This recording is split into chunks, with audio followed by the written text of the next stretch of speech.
mine. I also want to thank Senator Wilton Simpson. This is his district, and as Senate President, he's been a big champion of this, particularly supporting our springs and doing a lot of septic to sewer conversion, which is going to make a huge difference in water quality because of the runoff that we see from septic tanks.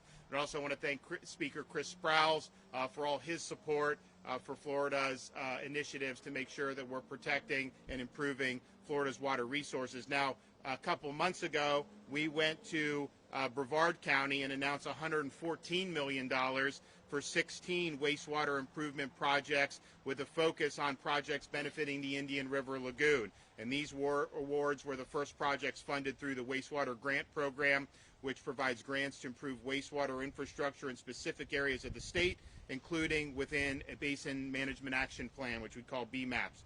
The Wastewater Grant Program was created when I proposed and the legislature enacted and I signed the Clean Waterways Act of 2020, very important piece of legislation for our state. It included a wide range of water quality protections aimed at minimizing the impact of nutrient pollution, including the septic tanks as well as agricultural runoff.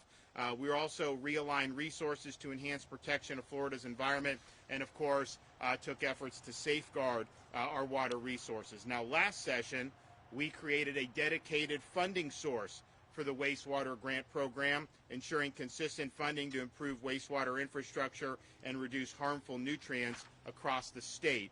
This year's budget included the first of the dedicated funding, which made the announcement in the Indian River Lagoon possible, but of course we didn't stop there. In addition to state funding for the wastewater grant program, thanks to support of the legislature, including President Simpson and Speaker Sprowls, the state was able to allocate $500 million to the program, making today's announcement possible. Today, through the wastewater grant program, we're awarding more than $394 million to 72 wastewater treatment projects across Florida. These projects are primarily focused on wastewater treatment improvements, including many septic to sewer projects and upgrading treatment to advanced wastewater treatment. And it's amazing what they can do as you get these improvements to do the advanced wastewater treatment, and we've done that, and we can have DEP talk a little bit about that. All the projects funded through the wastewater grant program will reduce nutrient pollution in key water bodies across the state. The 72 wastewater projects are expected to reduce total nitrogen statewide by more than 619,000 pounds per year. That's a lot. That's a big deal. Florida's home to, of course, the best springs in the country. Weeki Wachee Springs is historic. It's phenomenal. And this is one of the deepest known freshwater cave systems in the United States. Our springs can support entire ecosystems. Of course, they offer great recreational opportunities, and they serve as economic driver for communities because people want to come. Our springs also face complex threats, including excess nutrient pollution. And so what we're doing with the 28 Springs project, that is expected to reduce total nitrogen by 70,000 pounds per year just across 28 projects. So again, that's a really, really big deal. Since I took office, my administration has taken historic efforts to support Florida Springs. We've dedicated $225 million to efforts to achieve restoration goals, and we will continue to provide resources to restore our springs. We also have the small community wastewater grants. Those are for fiscally restrained counties and rural areas of opportunity. Just out of that $20 million that we're putting into that, you're going to reduce nitrogen by 24,000 pounds per year. So that's going to make a huge difference in those rural communities and the fiscally constrained communities. So we appreciate the fact that from day one of our administration, we've really been proactive. We've been on offense. We've been racking up a lot of key victories along the way. I had said that we were going to do historic funding for Everglades restoration and water resources, and I said we're going to do $2.5 million over 5 years. We've already done through 3 years over $2 billion of that, and so I think we're going to end up with far surpassing even my ambitious promises, because a lot of people said it just couldn't be done. So we're going to be introducing, we're going over my budget for next year. Right now, I'll be making some announcements over the next few weeks, but we will do a strong environment announcement and I think people are going to be really, really impressed with the progress that we're making. We also like the fact that we do have these dedicated funding streams. Now, every year for wastewater, we also started the Resilient Florida program. We put a lot of money into that anyways to seed it, but then we have a dedicated stream of revenue going into that. So we're really taking all the important issues and we're addressing them, and I'm really happy because I think this is going to be a big deal for Florida, and I want to let some other folks come up and say a few words. I want to thank Sean Hamilton for all his hard work. This is when we're doing all this, it's not an easy job because you have something every day that we're pushing for, very high paced, and he's been a wonderful leader for the department. So Sean, you want to come up? Thank you, Governor. And I must say the Governor, when he says high pace, I think that might be an understatement. I think we've reinvented the word pace. But first of all, it's great to be here, right, to take another step as we look, to invest in water quality restoration throughout the state. As the Governor mentioned, he made the environment a key priority. Ours within being in office, dedicating 2.5 over 4 years. Like I said, we're well under our way. But I think what's important is to make note of this provides, an important resource, right? The capital to invest in these projects that will make a meaningful difference over time and get us well on the way to do more now for our environment. So as a result of the Governor's leadership and these resources, we're making meaningful strides. The projects he talked about, there's a lot of partnership that went into these projects, but if you think about 103 wastewater and various projects throughout the state, that is a big jump towards starting to make meaningful difference in what's going to be a complex and challenging issue that we will have to work through as, for the years to come.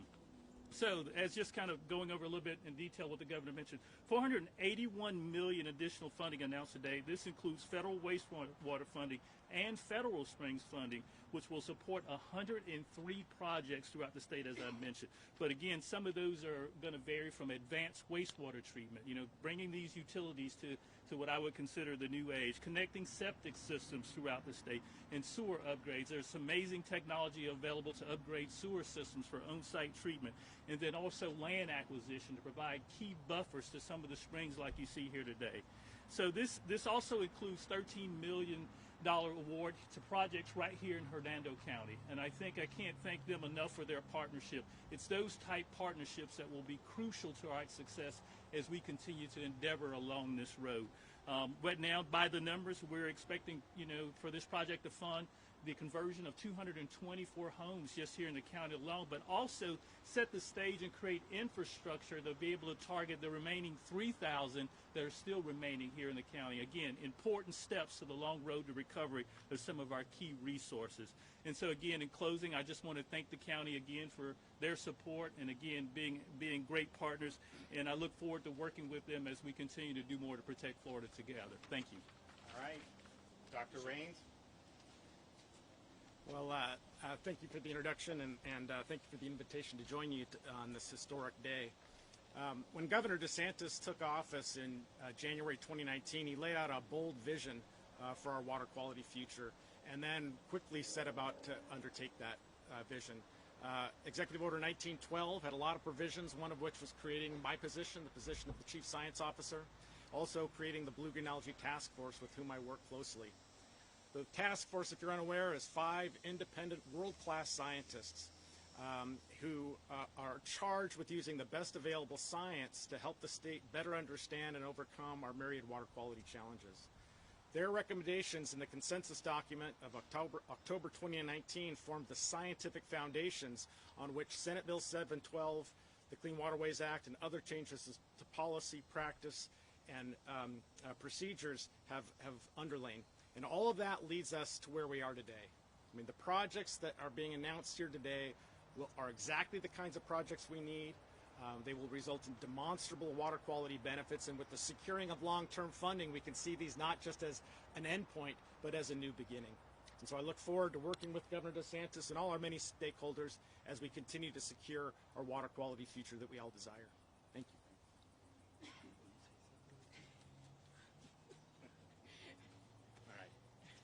So today is November 9th. What is in 13 days? Tell them what's in 13 days. My birthday. Her birthday, November 22nd. So how old are you going to be? 5 years old. And what do you want to go see here before we leave? The mermaids. So we're going to work on getting her to see some of the mermaids. And she's seen them before. And what do you have? Remember you told me what you got from the mermaids last time? A wallet. A mermaid wallet. So she likes being here. So we're looking forward to her turning 5 and happy to be here. Take some questions if you guys have any. Governor, what does improving water quality mean for the local communities like Hernando County, not just statewide, but even down to your little girl here? Oh, yeah, no, this is what Florida's quality of life is all about. This is what our economy runs on. I mean, people come here. You look at this, this is not, you can't find this anywhere else in the country, really. So this is unique. We're blessed to have it, and we have a responsibility to leave it better than we found it. But I do think it's an economic driver. But even apart from that, this is just really integral to what these communities are all about. And so I recognize that having grown up. I grew up in Pinellas County. We made our way to Weeki Wachee Springs when I was a kid. I remember doing that. And I'm sure someday you'll be swimming in the springs. Would you go swim in the springs if we took you with the mermaids? Yeah, so she would do it too. So we'll do it, and it really is special. Yes, sir. Governor, there's several infrastructure press conferences going around in the Tampa Bay area today. We heard your answer yesterday about the infrastructure bill, but what are some of the top projects that some of this federal money can help with? You know, I don't know. I think we're going to have to see. I mean, one of the things, obviously I'm not in Congress. I was not apprised of everything in legislation. One of the things I am concerned about, which I think people should look at, is it seems like there's like a disproportionate amount of money is going to like New York and New Jersey, and that Florida is not getting a really significant share out of over, $1 trillion. I mean, they're saying we're going to get, what, $20 billion? Like, that's not a lot compared to how big, the state is. And so I'd like to know more about that. Is Florida being treated well in this, or are they basically funneling money to a bunch of very, very high tax and dysfunctional states? Because if you look at what they did with the COVID money from this year, Florida got penalized. We got penalized because our economy was actually doing much better than the lockdown states. So we got less money than our population. And look, we'll make do with whatever, but if you're going to do money, then it should be done fairly. And we got less than our population. Other states that had more lockdown and high unemployment, they got more money than their share of the population. And then to top it off, what they did was they said, okay, if your unemployment is within 2% pre-COVID, you only get half the money now, and we're going to send you the other half next year. So we used some of the money, but we don't even have access to the rest of it. So I hope people will look at that and provide some analysis on how does Florida make out compared to these other states? Because I think if you're somebody that's elected to represent Florida, the last thing I think Floridians want is to funnel their tax dollars to New York and California. They're actually talking about doing massive tax cuts for wealthy people in New York and California by doing this SALT deduction, which basically benefits high income tax states. I can't believe they would actually do that, but I think they're trying to do it. So doing what's best for the country means treating folks fairly. So I'd like to see that. I'd like to see what exactly is in store. And I'd also like to know what's the bureaucratic process for some of this stuff, because some of this stuff gets ground down in the bureaucracy. I think what we've tried to do in Florida with our work program is move as efficiently as possible. When we had disruptions in COVID, we made up for it and actually gained some ground on some of the projects. And then, of course, my Job Growth Grant Fund is very good because it's very nimble, and I can go, and if there's big projects that are being done, I can put a few million and get us over the hump. And I think we're going to continue looking to do that to really make an impact, and we already have. I guess one of the funding sources is that they're going to provide money to provide reparations to communities that were broken up by Interstate 275. They say it's a big example. I have to look at that. I mean, I heard some weird stuff from the Secretary of Transportation trying to make this about social issues, and to me, a road's a road. I mean, it's not. So I don't know. I mean, I'd have to take a look at that. Okay, well, we appreciate this. This is really exciting. I think it's going to make a big difference for springs and water quality all throughout the state of Florida. And I think we're on a hunt to try to find some mermaids, right? All right, let's go. Come on. What's her name? Madison. Madison. Yep. Have a good day. See you guys. Happy birthday. Mr. Spock. You'll always be Mr. Scott.